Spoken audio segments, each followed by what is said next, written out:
Hey, I'm Jusko from ProudMoney.com. Big news today as Capital One is now launching its long rumored and awaited high-end travel credit card. It's going to be called the Venture X, and the details are pretty impressive. We're going to break it down in this video.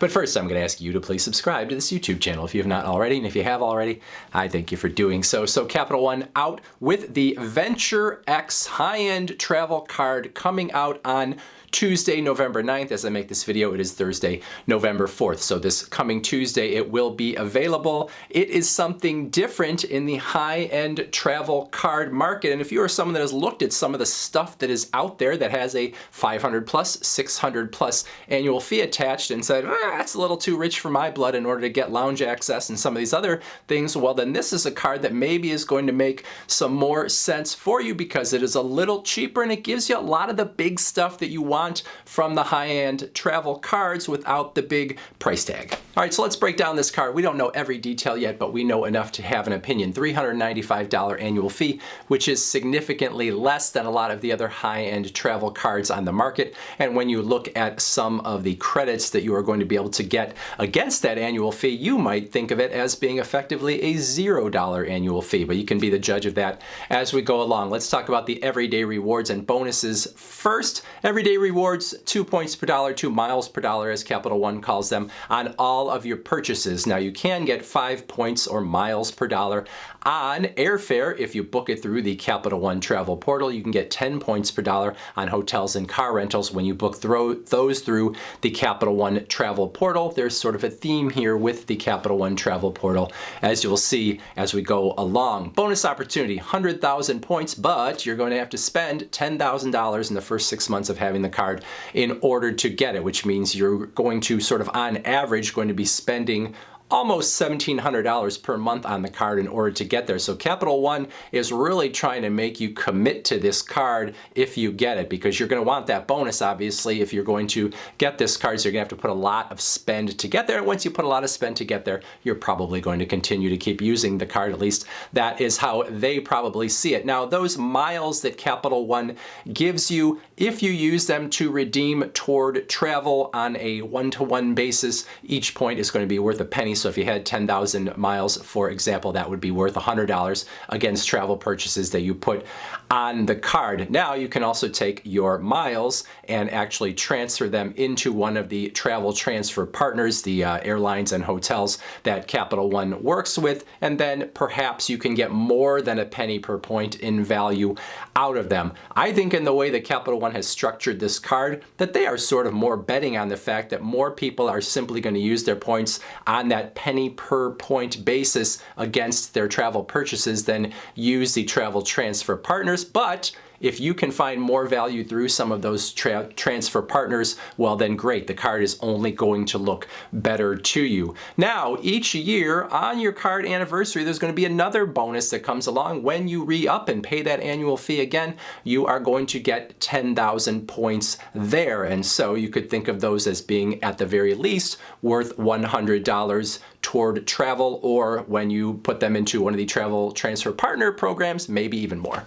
All right, let's look at the credits available to you on the Venture X card, because these are super important, and the most important of them is an up to $300 travel credit per year when you book that travel through the Capital One travel portal. So that travel portal is super important to this card. This is a new beefed up Capital One portal with a lot of new features to it that has been getting some, pretty good reviews from people that have given it a spin, as far as I can tell at least. So if you're good with that portal, well then this is going to be a pretty good feature for you, because $300 in credit against a $395 annual fee, you can see where we're going here. In the first year, you also have an up to $200 statement credit available on Airbnb or VRBO vacation rental purchases. That is first year only. You also have sort of the expected TSA pre-check or global entry credit up to $100. Many travel cards have this, so this is something that you almost expect from a card like this these days. And then any premium travel credit card is going to have that airport lounge access, right? And this card does. Priority Pass Select,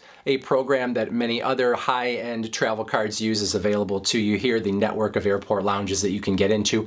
As a card holder, you plus 2 guests on those Priority Pass Select lounges, and then Capital One building out its own network starting in Dallas, Denver, and DC, coming online in the somewhat near future. And then obviously they will be looking for opportunities to expand that network to more cities and more airports. For the Capital One lounges, you can bring yourself and 2 people with you into those lounges as well.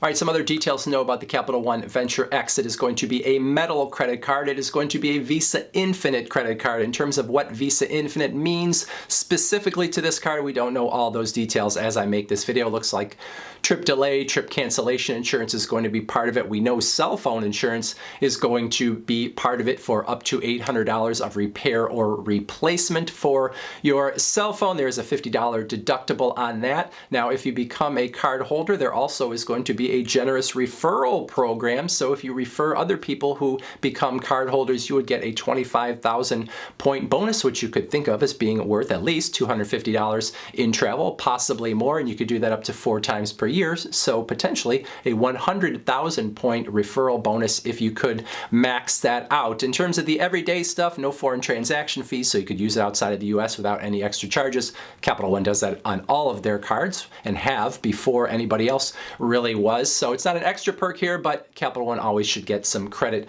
for that. In terms of the everyday interest rate as the card rolls out, 16.99% on the low end, 23.99% on the high end. You should be paying off your credit cards in full every month. You already know this, so that interest rate range really shouldn't matter to you, but the better your credit history, the lower in that range you're going to be.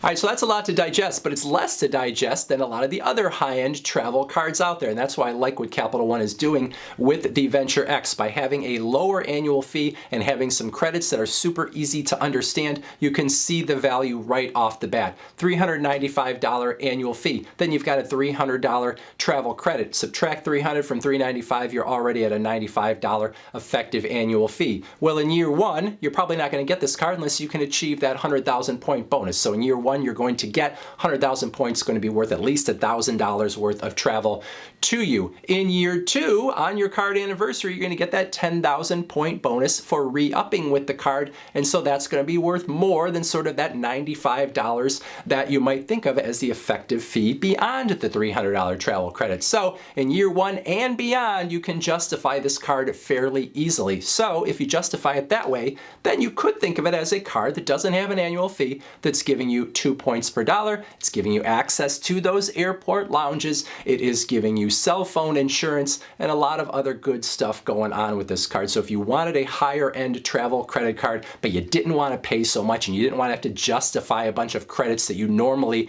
would not have paid for with a lot of the other higher end cards out there, this card looks pretty good. Now, for some people, the trade-off here is that in order to get that $300 travel credit, you're going to have to use the Capital One travel portal.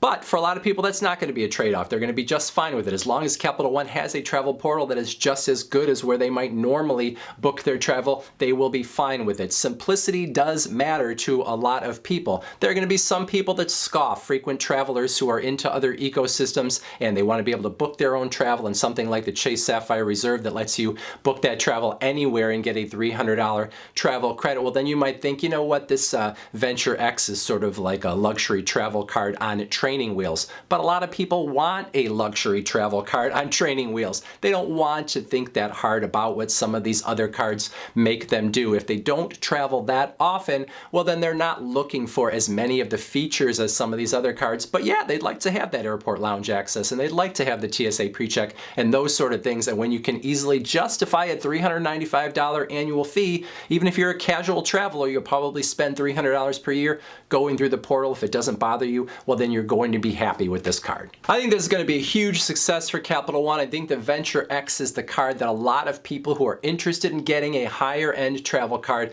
have been looking for. They look at the other cards out there on the market with their higher annual fees, and they feel like they need a spreadsheet to try to figure out what the value is and whether there is value in those cards. They can look at this card and they can see quick $395 annual fee, $300 credit, and a lot of extra bonus points to take away even the extra extra pain of that annual fee. It will be very interesting to see what the other card companies do, if they do anything in reaction here, because I think there are going to be a lot of people that are going to go to this card. Now, are they going to pull from those other cards, or are they going to be new people that jump into sort of the luxury travel credit card space who weren't in it before because they just didn't want to pay that much and didn't see what the value was? So that will be a big question. But if there is pressure on those other companies, maybe they will have to either streamline what they are offering and lower that annual fee, or really come up with something more in terms of credits that are useful and not just tacked on Frankenstein